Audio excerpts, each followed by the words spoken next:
Gripa. Za većinu nas godišnji ritual jada. Ništa više. Ali i sada se pojavila gripa kakvu modern svijet još nije vidio. Uspjeh ovog virusa je stravičan. Ta bolest može ubiti mlade i zdrave u velikom broju. Ne govorimo o stotinama tisuća, već o milijunima, puno milijuna. Taj je virus potencijalno strašan kao najopasnije bolesti poznate čovjeku. Samo mu evolucijski korak brani da postane visoko zarazan. Vodeći svjetski znanstvenici ušli su u utrku da shvate virus i smisle planove protiv njegova širenja. Pandemija influence bit će najveći ispit našeg ljudskog sustava. Ako nas zadesi, bolnice bi mogle biti pretrpane. Osnovne usluge bi mogle zakazati. Neredi i kaos mogli bi izmaći nadzoru. Ako se virus doista odmetne, ono što će se zbiti neće biti lijepo. Uđimo dublje u ovu utrku kako bismo shvatili virus pod nazivom H5N1. Od bojišnice u Aziji do tajnih laboratorija diljem svijeta. Je li ovo samo lažna uzbuna ili se rađa super gripa?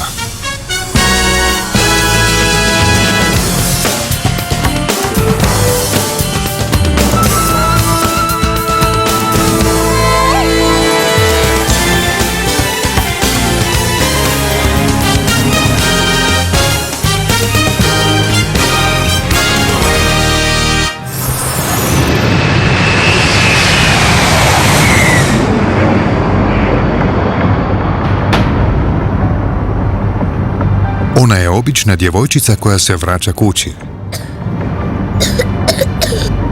Dobro se osjećala pri ulasku u zrakoplov.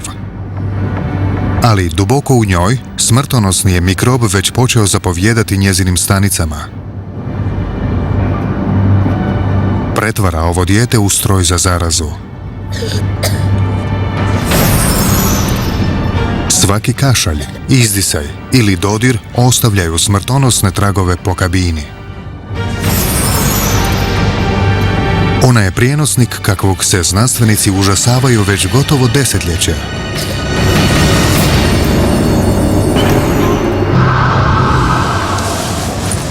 U izoliranim laboratorijima diljem svijeta znanstvenici se pripremaju za najgore ishode u utrci sa smrtonosnim novim mikrobom koji je uvijek korak ispred njih. Prate njegove genetske mutacije dok se približava izrazito zaraznom obliku.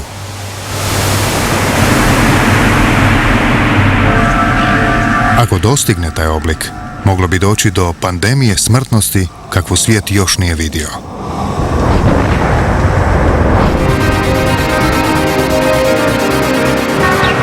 Priča počinje u jednom od najnapučenijih gradova svijeta, u Hong Kongu. Usred ove moderne metropole, ljudi još uvijek kupuju živu perad. U ožujku 1997. na tisuće kokoši u tom području počinju ugibati zbog tajanstvenog novog virusa šokantnih simptoma. Vodeći virolog svijeta, Robert Webster, bio je zatečen njegovom učinkovitošću. Pomalo sliči eboli. Uzrokuje krvarenje, napada živčani sustav, napada sve organe i uništava organizam.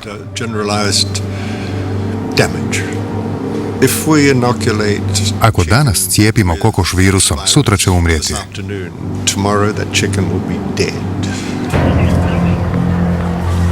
Dok je epidemija peradi izmicala nadzoru, ostatak svijeta nije obraćao pozornost. To je samo bolest koja ubija ptice negdje daleko. Zatim se zbilo nešto što je pokrenulo uzbunu među vodećim svjetskim virolozima. U svibnju, u bolnicu u Hong Kongu, primljen je trogodišnji dječak sa simptomima obične influence. Napravljeni su testovi na sve novije oblike ljudske gripe. Svi su bili negativni. I prije nego što su liječnici uspjeli otkriti bolest, dječak je umro. Zatekli su se sa uznemirujućim misterijem i trebali su im odgovori, brzo. Hitno su poslali uzorke najvećim svjetskim virološkim laboratorijima da mogu pratiti širenje influence. Među njima je bio i laboratorij Alberta Osterhausa u Rotterdamu. Dječak je umro. Virus influence koji se ne može odrediti. To je zastrašujuća poruka. Osterhausu je trebalo više podataka. Budući da znanstvenici znaju da se neki virusi ljudske influence mogu pronaći i kod ptica, idući je logičan korak bio test na ptičju gripu. To je bilo tapkanje u mraku. Znanstvenici još nisu naišli na virus ptičje gripe koji može prijeći izravno na čovjeka. U svim priručnicima piše da se influenca ptica ne može prenijeti na ljude. Osterhaus je znao tko može pomoći. U Memphisu, u Tennesseeu, kolega virolog Robert Webster već je desetljećima skupljao uzorke virusa gripe ptica. Osterhaus me nazvao i rekao da imaju neobičan virus kojeg ne mogu prepoznati. Ponaša se kao virus influence, ali nemamo odgovarajući serum, referencu za usporedbu. Webster je Osterhausu poslao serum referencu koji sadrži antitijela 15 poznatih vrsta gripe ptica. Osterhaus je testirao dječakov virus na sva pristigla antitijela. Dobio je pozitivan test na ptičji virus H5N1. Shvatili smo da imamo posla sa ptičjim virusom, virusom influence H5 koji još nije primijećen kod ljudi.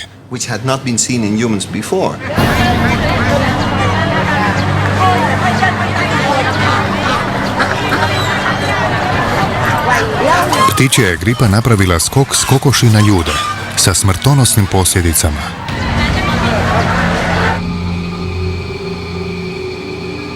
Da bismo shvatili koliko je stravična nova vrsta virusa gripe poput H5N1, moramo shvatiti viruse, mikroskopske parazite koji nisu potpuno aktivni dok ne dođu u stanicu domaćina.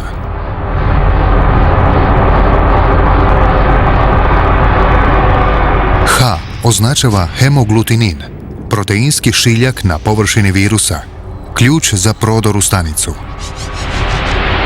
Kod virusa obične gripe, koje su naša tijela već susrela, naš imunološki sustav s vremenom prepoznaje proteinske šiljke i blokira ih antitijelima. Ali H5N1 je nešto novo ljudima, tako da šiljak H5 prolazi neprimjećen i virus može prodrijeti u stanice. Kad jednom uđe, genetski materijal virusa prodire u jezgru stanice i pretvara je u tvornicu tisuća novih klonova virusa. Sada ulazi u igru N ili protein neuraminidaze.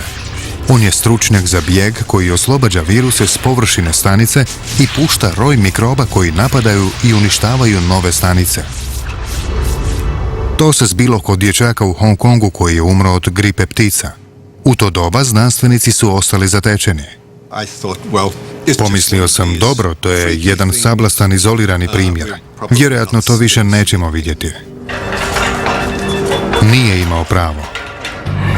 Nekoliko mjeseci nakon smrti dječaka, novi su se slučajevi virusa H5N1 počeli javljati u Hong Kongu. Ubrzo je bilo zaraženo barem 18 ljudi. 6 je umrlo. Smrtnost od 33% kod poznatih slučajeva. Robert Webster počeo se bojati najgoreg. Kada su se pojavili drugi, treći i četvrti slučaj, uskočio sam u zrakoplov i otišao za Hong Kong.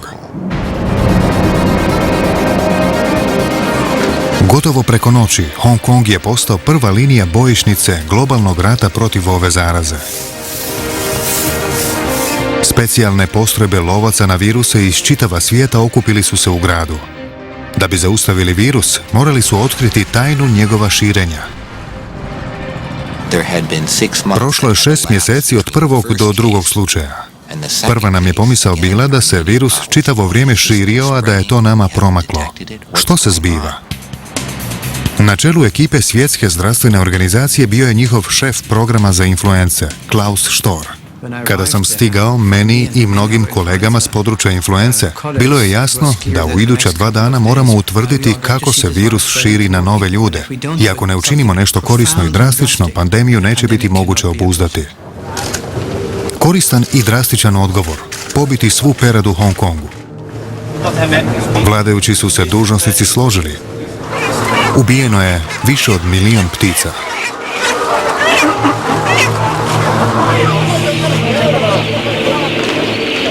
Izgledalo je kao da se ekipa s Marsa spustila na farmu. Farmeri i trgovci mogli su samo gledati uništavanje njihovih životinja. Nije se radilo o kokošima u Hong Kongu, već o prevenciji pandemije i zato je odluka bila dobra.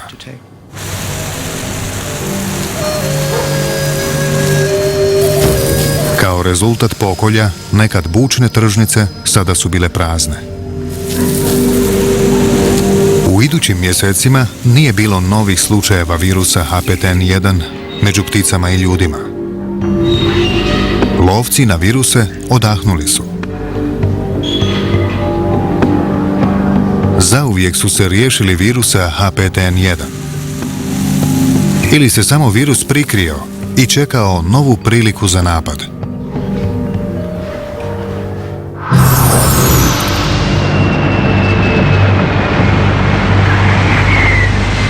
Let 837 iz Bangkoka upravo je sletio.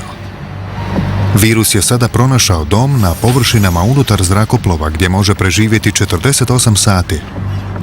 Dovoljno vremena da pronađe nove domaćine. Ubrzo će nova skupina putnika zauzeti svoja sjedala na putu ka idućem odredištu. Oni koji izađu ponijeće virus sa sobom.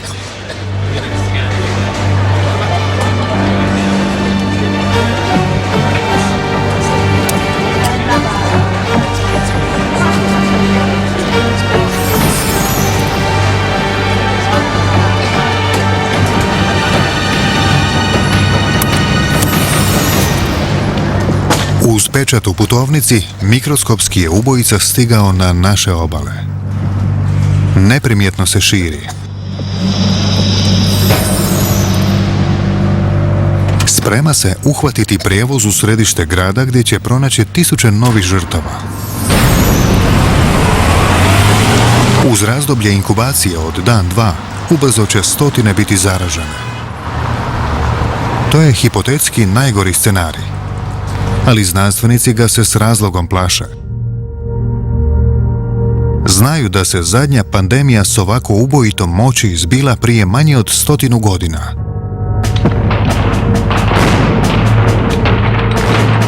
Bilo je to ljeto 1918. i ratišta Prvog svjetskog rata bila su prekrivena tijelima. Ali negdje je ondje vrebao ubojica koji će odnijeti više žrtava od ratnih razaranja.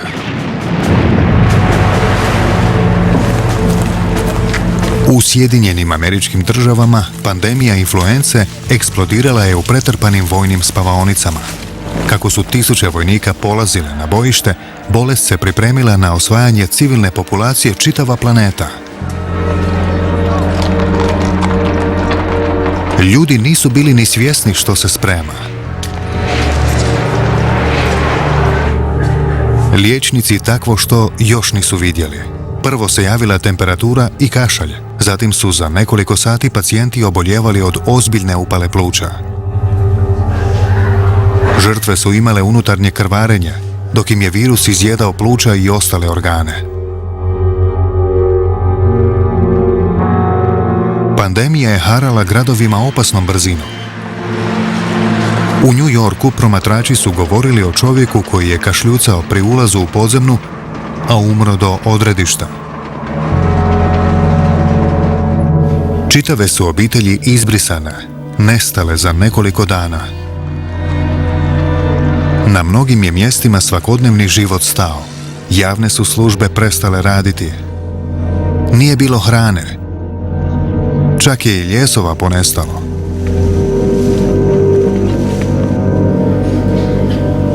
Kad Kad je pandemija završila, globalni broj žrtava premašio je 50 milijuna ljudi.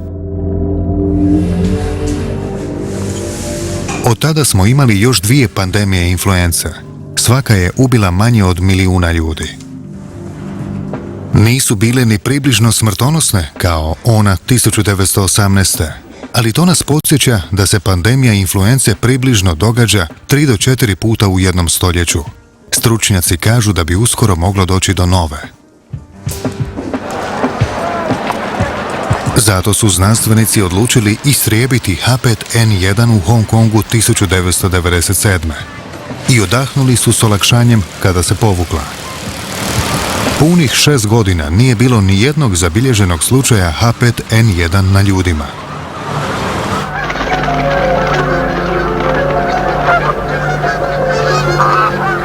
Ali za to je vrijeme vješti ubojica bio u pokretu. Ptičja gripa širila se izmetom divljih ptica koje mogu prenositi virus, a da se ne razbole. Migracija ih je tjerala čak od Mongolije preko Kine do jugoistočne Azije.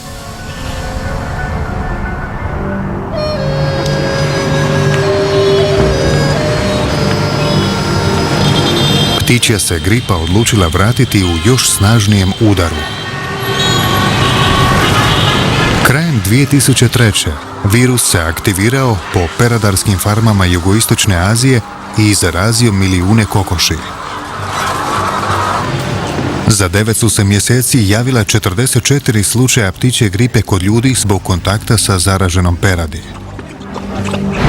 Znanstvenici koji su radili zajedno od epidemije u Hong Kongu ponovno su uzbunjeni.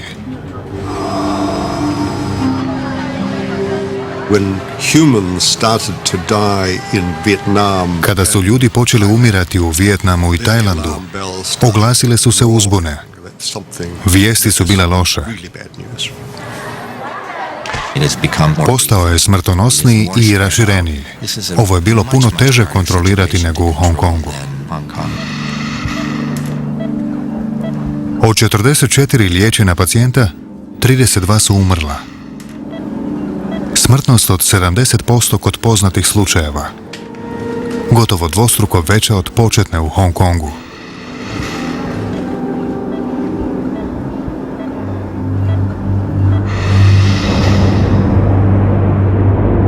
Upravo bi zato H5N1 mogao biti toliko smrtonosan. Proces je počeo kada je virus ušao u naše stanice i počeo se nekontrolirano množiti. Iz njih izlazi duboko u naša pluća, gdje može potaknuti smrtonosni imunološki proces. Vojska stanica i kemikalija pod nazivom citokini poslana da napadne virus može izazvati smrtonosnu upalu. Dobijemo ono što nazivamo olujom citokina, što može biti izuzetno otrovno i u biti ubijemo sami sebe. Ironično je, ali sam virus nas možda neće ubiti. Možda varkom potakne naš imunološki sustav da obavi prljavi posao. Stanice specijalizirane za uništavanje virusa mogu napraviti upalu na zdravom tkivu koje počne puštati krv i tekućinu u malene plućne vrećice zraka. Bolesnik se utopi.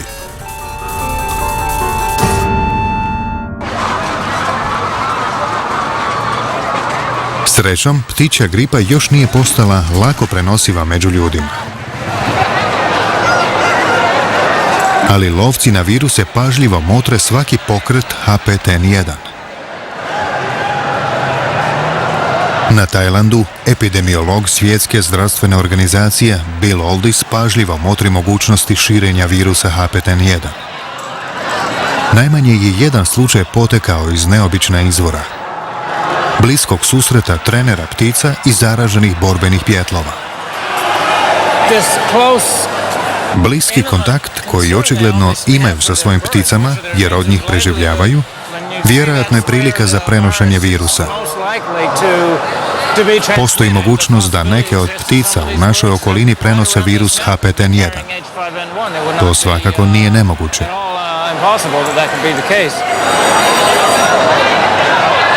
Mnogi se nagrađivani pjevci prevoze po čitavoj jugoistočnoj Aziji i tako mogu prenositi ptičju gripu.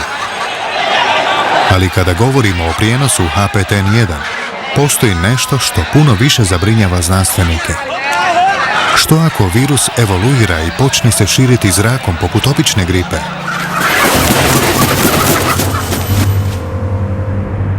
Znanstvenici vjeruju da se to može ovako dogoditi. Virusi influence sastavljeni su od RNA, veoma nestabilnog genetskog materijala koji se stalno mijenja. Neke od mutacija mogu ga učiniti bezopasnijim, dok ga druge mogu pretvoriti u smrtonosnu pandemičnu vrstu. A kad virusi prođu i dramatičniju promjenu. Znanstvenici to nazivaju genetskom preraspodjelom. Ako HPTN1 zarazi osobu koja je već zaražena običnom gripom, dva bi virusa mogla zamijeniti gene ili ih preraspodijeliti i stvoriti izrazito zarazni i prenosivi novi virus.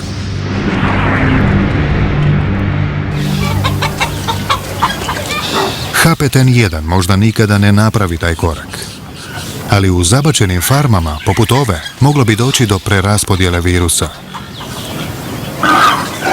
U ovakvom se okolišu osoba zaražena običnom gripom može zaraziti ptičjom gripom. Svinje također mogu biti zaražene i ljudskom i ptičjom gripom i ne pokazivati simptome. Ako želite kuhati pandemiju, svi su vam sastojci ovdje i dok je god lonac na vatri, postoji mogućnost pandemije. HPTN1 još nije napravio ovaj genetski skok i postao prenosiv zrakom, ali mutira nevjerojatnom brzinom. I već sada je došlo do nekih uznemirujućih promjena. Početkom 2003. virus je počeo ubijati ptice močvarice koje su ga do tada prenosile bez zaraze. Normalno, ovaj virus HPTN1 ubija kokoši, ali ne i ptice močvarice. To još nije viđeno. To je dramatična promjena. Javio se još jedan uznemirujući znak. U zoološkom vrtu pored Bangkoka uginulo je 45 tigrova nakon što su nahranjeni zaraženim kokošima. Ali to nije bilo najgore, virus se širio s mačke na mačku. Loš znak o prenošenju virusa među sisavcima iste vrste. Znanstvenike je zanimalo, može li do toga doći i kod ljudi. U medicinskom centru Erasmus u Rotterdamu Albert Osterhaus proučavao je širenje virusa HPTN1 kod domaćih mačaka. Otkrio je da HPTN1 napada pluća mačke jednako kao i čovjeka. Zatim je odlučio provjeriti što virus radi ostatku životinje. Izvadili ste i nadbubrežnu žlijezdu. U puni popis ulaze pluća, mozak, srce, jetra, bubrezi, slezena. HPTN1 je poharao gotovo svaki organ. U svim ovim organima pronašli smo stanice zaražene virusom. Vi to ovdje ne vidite, ali pronašli smo ih posvuda. Govorimo o jetri, slezeni, crijevima, nadbubrežnoj žlijezdi. Virus se naselio po čitavom tijelu mačke, a takvo što nismo očekivali.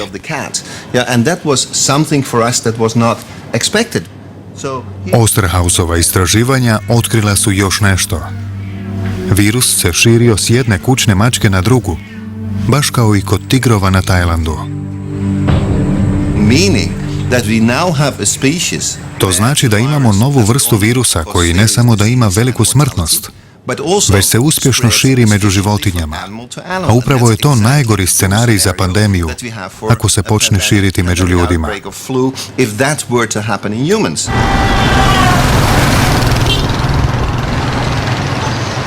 Je li se to već počelo javljati kod ljudi? 2004. 11-godišnja djevojčica hitno je prebačena u lokalnu bolnicu na sjevernom Tajlandu. Razboljela se nekoliko dana ranije nakon igranja sa zaraženim pilićima. Majka i teta su je liječile, ali stanje joj se pogoršavalo. Liječnici su je stavili na mehanički respirator, ali već je bilo prekasno. 3 sata kasnije djevojčica je umrla. Ubrzo su majka i teta dobile simptome virusne upale pluća. Pokazalo se da je u pitanju HPTN1. Nisu bile izložene zaraženoj peradi.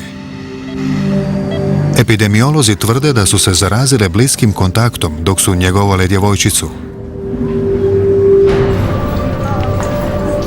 12 dana nakon kćeri umrla je i majka. Teta djevojčice prva je osoba na tom području za koju se zna da je preboljela ptičju gripu. ดูจากทีวีที่บ้านเลย Čula sam o tome preko televizije, ali činilo mi se da je to daleko. ไกลแล้วก็ Zatim se razboljela nečakinja i nisam mogla vjerovati da je došlo do moje kuće. Znanstvenici vjeruju da je ovo prvi slučaj prijenosa bolesti s čovjeka na čovjeka. HPTN1 još se uvijek ne prenosi zrakom, ali koliko će još tako biti?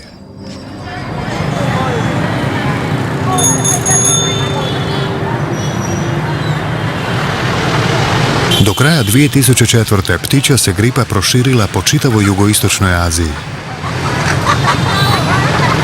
Znanstvenici su sve više bili zabrinuti zbog pandemije. Nikada nije bilo toliko istovremenih izbijanja ptičje gripe u toliko zemalja. Bilo je slučajeva u Indoneziji, Japanu, Južnoj Koreji, Vijetnamu, Kambodži, Maleziji, Tajlandu.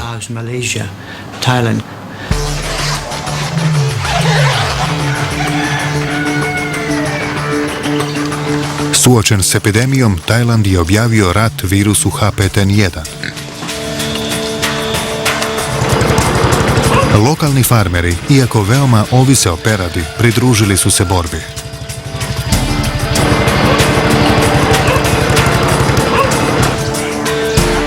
U ovom su domaćinstvu kokoši nedavno uginule od ptičje gripe. Pozvana je ekipa za obuzdavanje zaraze. Sada moraju prskati područje od 2 km dezinfekcijskim sredstvom koje će uništiti virus. Morat će to raditi svaki tjedan puna 2 mjeseca da bi se selo moglo proglasiti sigurnim.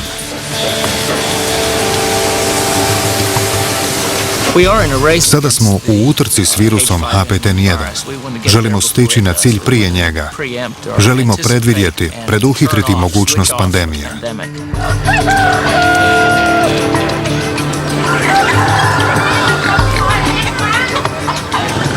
Dok je Tajland vodio rat protiv HPTN1, epicentar ptičje gripe preselio se u Vijetnam.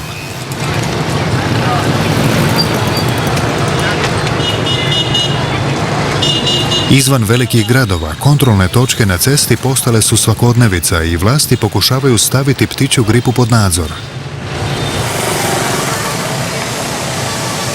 Ali što ako te mjere ne urode plodom? Ako se HPTN1 počne prenositi zrakom, brzina pandemije bit će nevjerojatna. Ova rekonstrukcija putem računalnog modela, koju su razvili matematičari, prikazuje maleno područje na Tajlandu. Crvene točkice predstavljaju novo zaražene osobe. Model pokazuje kako bi se brzo HPTN1 mogao proširiti ako postane veoma zarazan. Za 3 do 4 tjedna virus bi se proširio čitavim područjem. Za još 8 tjedana čitav bi Tajland i susjedne zemlje bili zaraženi. Do tada bi se virus proširio čitavom zemljom. Zaražena osoba iz jugoistočne Azije, koja nema simptome, mogla bi doći do bilo kojeg grada na svijetu unutar 24 sata. U ratnoj sobi Svjetske zdravstvene organizacije ovaj najgori scenarij privlači najviše pozornosti. Ovdje znanstvenici prate košmarne bolesti poput ebole, Marburga i HPTN1. Ima glasina o ljudskim slučajevima u području gdje su oboljele ptice. Mike Ryan predvodi ekipu koja odlazi na mjesta izbijanja virusa, ali u slučaju HPTN1 nije baš samouvjeren. Kad bi danas došlo do pandemije, ovo bi bilo središte protoka podataka, praćenja i svega toga. Ali iskreno, mogli bismo pratiti katastrofu, ali ne i puno učiniti. Lovci na viruse diljem svijeta slažu se da je najbolji način sprečavanja pandemije kontroliranje širenja virusa H5N1 kod peradi. Zaustaviti virus prije prelaska na ljude. Ako to ne uspije, postoje još dvije linije obrane. Antivirusni lijekovi i cjepiva. Antivirusni lijekovi postoje i ako se dovoljno rano počnu uzimati, postoji šansa za odbijanje zaraze. A možda uspiju i spriječiti pandemiju. Znanstvenici vjeruju da se izbijanje može obuzdati kombinacijom antivirusnih lijekova i mjerama karantene. Umjesto širenja, izolirane točkice zaraze zatvaraju se na maleno područje. Ali da bi intervencija uspjela, virus treba brzo prepoznati i s mjesta ga prijaviti. Za to je potreban još neviđen stupanj komunikacije između lokalnih seljaka i znanstvenika. Ne smije biti gubitka vremena. Otkrili smo da imamo 2 tjedna, možda 4, za prevenciju ili izolaciju globalne pandemije u njezinu izvoru. Moramo imati na umu da takvo što još nikada nije izvedeno kada je u pitanju zaraza. Čak i da lokalni seljaci s mjesta prepoznaju i dojave izbijanja, nema dovoljno antivirusnih lijekova. Stručnjaci tvrde da bi jednoj zemlji trebalo i do 3 milijuna doza za gušenje izbijanja. Ali zalihe antivirusnih lijekova u jugoistočnoj Aziji nisu ni blizu te brojke. Kod gripe je problem sljedeći. Ako nisi napravio svoj posao prije izbijanja, zaboravi. Možeš samo dokumentirati katastrofu. Što je s cjepivima? Ljudi razvijenija svijeta navikli su na prevenciju gripe putem obične injekcije. H5N1 nije uobičajena gripa i obično cjepivo ne pomaže.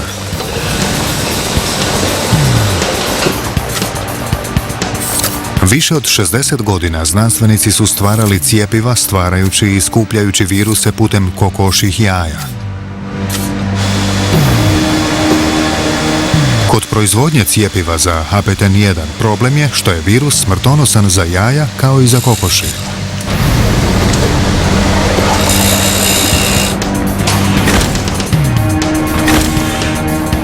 U laboratoriju Roberta Webstera biosigurnosne razine 3 znanstvenici su došli do mogućeg rješenja. Došli smo do ovog. Websterova ekipa radi na procesu nazvanom obrnuta genetika. Njime se proizvodi bezopasni virus. Vlada velika zabrinutost zbog mogućnosti zloupotrebe genetike. Ovdje radimo baš suprotno. Od opakog virusa radimo bezopasni. Ovom genetskom tehnikom izbacuje se gen virusa H5N1 koji je smrtonosan za kokošje jaja. Segmenti gena iz H5N1 miješaju se sa segmentima drugog virusa koji je napravljen da se brzo razvija. Novi virus sada može biti uzgojen unutar jaja radi proizvodnje cjepiva.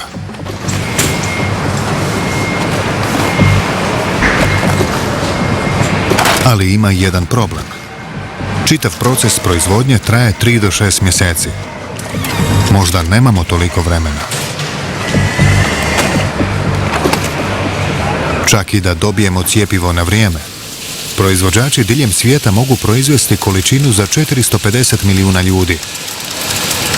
A populacija našeg planeta je preko 6 milijardi. Postoji još jedan ozbiljan problem. H5N1 mutira takvom brzinom da današnje cjepivo možda neće biti učinkovito za nekoliko mjeseci. Borce na prvoj liniji, koji pokušavaju pripremiti svijet za novu pandemiju, ovo kaskanje izluđuje. Nije nam nikakav problem potrošiti milijarde dolara na zaštitu nacionalnih, strateških ili regionalnih interesa. Nikakav problem.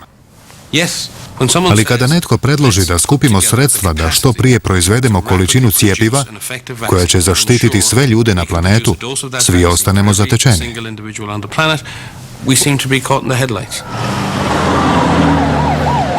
Da pandemija HPN1 ili nekog drugog virusa influence izbije danas, svijet ne bi bio spreman.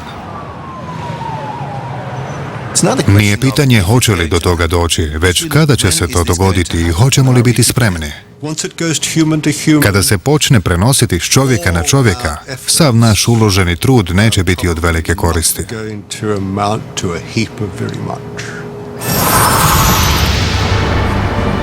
Let 837 uskoro će krenuti prema idućem odredištu. Virus, ostavljen u zrakoplovu, živjet će još 48 sati.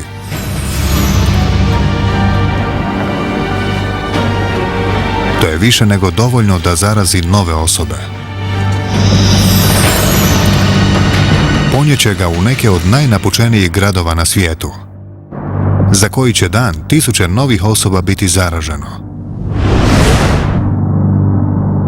Ako svijet još ima vremena prije nove pandemije, možda ćemo moći organizirati obranu.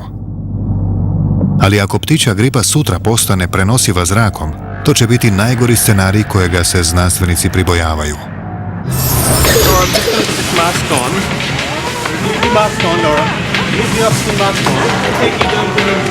Prvi dan. Prvi slučaj ptičje gripe dolazi do naše obale. Prije nekoliko tjedana virus se tiho pojavio u ruralnoj azijskoj provinciji. Mlada se turistica zarazila u Bangkoku, a sada se bori za svoj život. Dok liječnici pokušavaju dovesti kisik u pluća djevojčice, svijet kakvog poznajemo zauvijek će se promijeniti.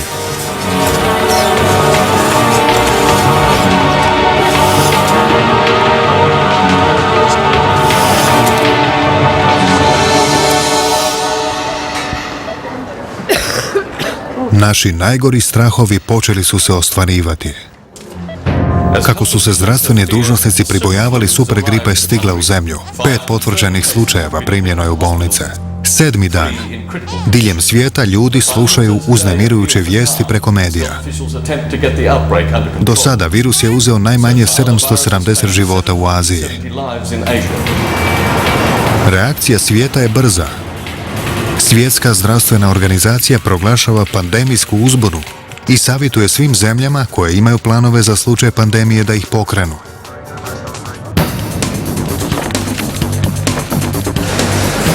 Europska unija i razvijenije nacije naručuju hitnu proizvodnju cjepiva protiv HPN1, ali to će biti dostupno za 6 do 9 mjeseci.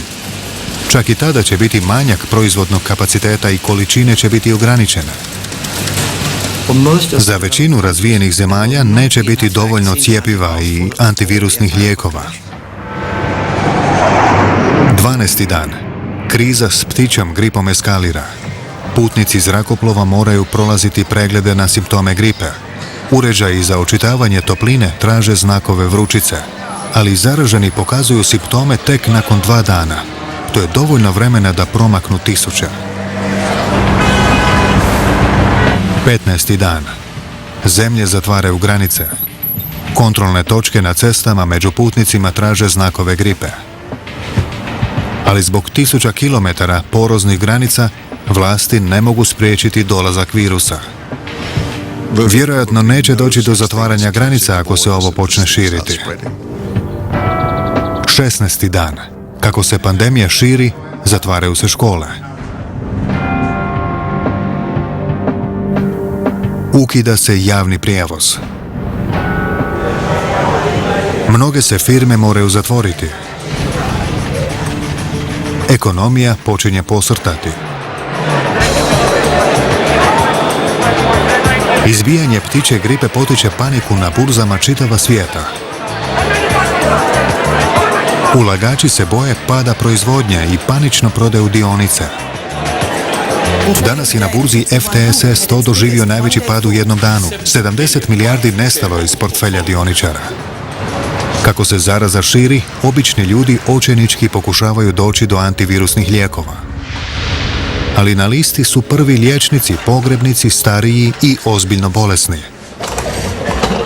Ako ljudi znaju da postoje antivirusni lijekovi, ali ih nema dovoljno, što mislite da će se dogoditi? Treći tjedan. Nasilni prosvjedi eruptiraju oko pristupa ograničenim količinama spasonosnih antivirusnih lijekova.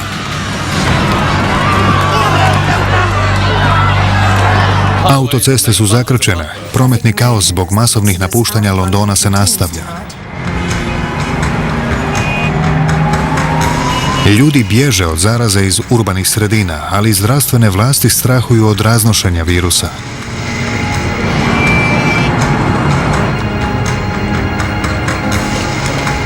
Epidemiolozi prate širenje pandemije zemaljskom kuglom. Broj žrtava u čitavom svijetu procjenjuje se na 45 milijuna. Proglašeno je ratno stanje u ključnim područjima. 6. tjedan. Kako raste broj žrtava, svima koji imaju simptome savjetuje se ostanak kod kuće. Stalno se prijavljuju novi slučajevi zaraze. Ljudi počinju shvaćati da se sami moraju snaći. Obitelji će se morati same brinuti za sebe. Vratit ćemo se na osnovnu jedinicu društva.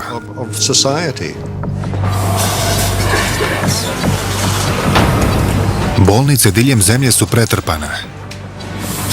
Čak i u najboljim vremenima malo je slobodnih kreveta, ali sada su izvori preopterećeni do krajnjih granica. Zamislite redove pred bolnicama. Centri osnovne medicinske njege više ne mogu primati bolesnike. Na radiju i televiziji ljudima savjetuju da ostanu u kućama ako nisu jako bolesni. Mehaničkih respiratora ima ograničen broj i u bolnicama je ponestalo antivirusnih lijekova.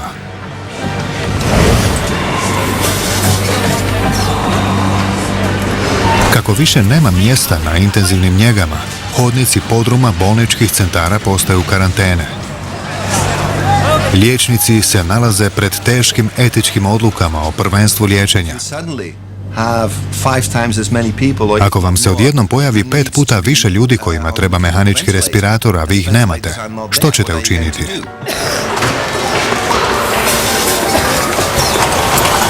Iznenađujuće, ali najugroženiji bolesnici su mladi i zdravi.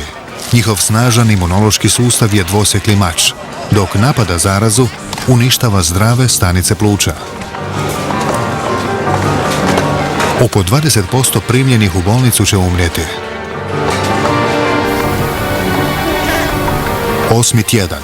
Sve veći broj mrtvih tijela mogao bi postati ozbiljan problem javnog zdravstva.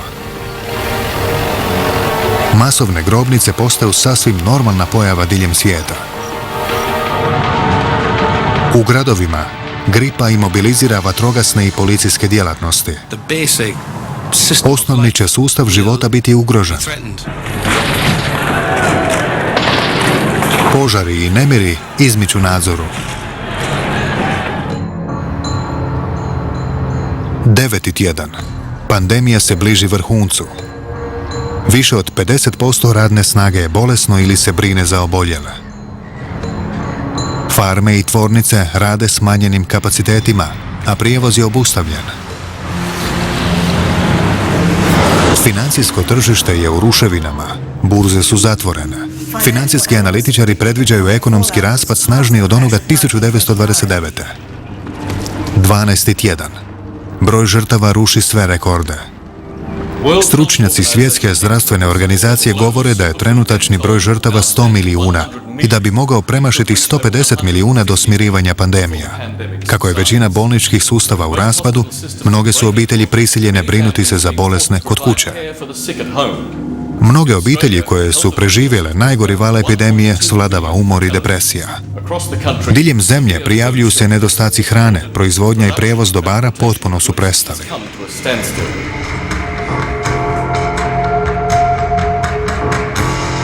U 20 tjedana supergripa je poharala sve nacije zemlje.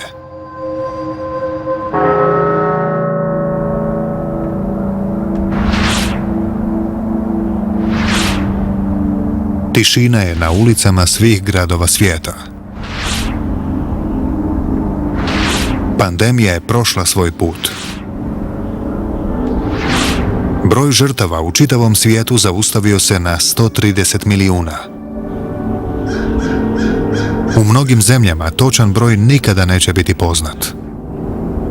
Ali još nije gotovo. U proljeće se očekuje drugi val virusa.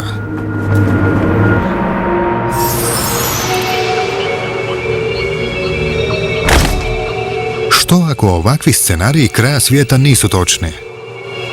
Neki znanstvenici kažu da bi HPTN1 već napravio genetski skok prema zrakom prenošenom virusu da može. Čak i da HPTN1 evoluira u pandemijski oblik ptičje gripe, malo je vjerojatno da će biti smrtonosan kao što je sada. Virusu nije u cilju da ubije domaćina prije nego što se može preseliti na drugo tijelo. Što se onda obično dogodi u evolucijskom smislu? Virusi postanu manje smrtonosni da bi razvili bolju prenosivost. Ali ako je ugrožena populacija 2 milijarde ljudi, virus ne mora imati veliku smrtnost da bi velik broj ljudi umro. A HPTN1 nije jedini opasan. I druge vrste gripa su u igri i jedna od njih može pokrenuti iduću pandemiju. U Nizozemskoj 2003. jedan je drugi virus ptičje gripe H7N7 poharao peradarske farme. 30 milijuna kokoši je ubijeno. Više od 80 osoba bilo je blago zaraženo. Jedna je osoba umrla. Lako je moguće da smo se sada posvetili virusu HPTN1, a na kraju bukne sasvim druga vrsta ptičjih virusa. Ali budući da se ovaj prenosi na ljude i vidjeli smo već toliko smrtnih slučajeva, mislim da je dobro što ovo ozbiljno shvaćamo i iako od ovoga možda ništa ne bude, lako je moguće da nam je ovo posljednje upozorenje.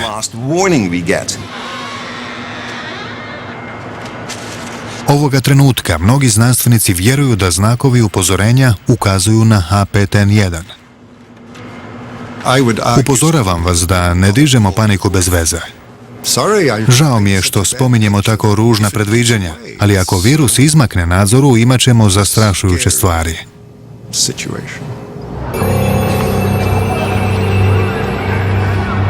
Nažalost, istraživači u Sjedinjenim Državama nedavno su potvrdili da je smrtonosni virus influence iz 1918. također potekao od ptica. Što je još gore, otkrili su da HPTN1 mutira na sličan način. Sada, kada su znanstvenici objavili uzbunu, vlade se po čitavu svijetu počinju pripremati na najgore. Jedna od obećavajućih stvari jest to što su političari čuli za to i da moram učiniti nešto s ovim jer bi u suprotnom mene krivili.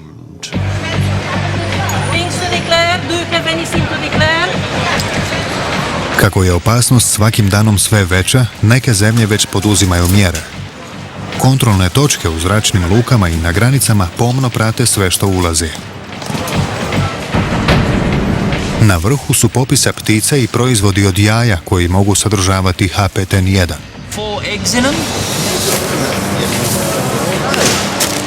4 jaja, sve je to hrana. Glava i noge su nedirnuti. Budući da je čitava patka, velika je opasnost od ptičje gripe jer je to mesni proizvod. U slučaju izbijanja ptičje gripe, velike zračne luke imaju u pripremi medicinsko osoblje i centre za karantenu. Većina razvijenijih zemalja sada imaju planove i odgovorne osobe za upravljanje bolnicama, zatvaranje javnih mjesta i zatvaranje granica. Mnoge su zemlje već počele gomilati velike količine antivirusnih lijekova. A sada je na vidiku i moguće učinkovito cjepivo. Tehnika obrnute genetike, razvijena u laboratoriju Roberta Webstera, urodila je već uspješnim pokusima HPTN1 cjepiva na ljudima. Veliki proizvođači dobili su ovlaštenje za proizvodnju ograničene količine. Ali problem još postoji.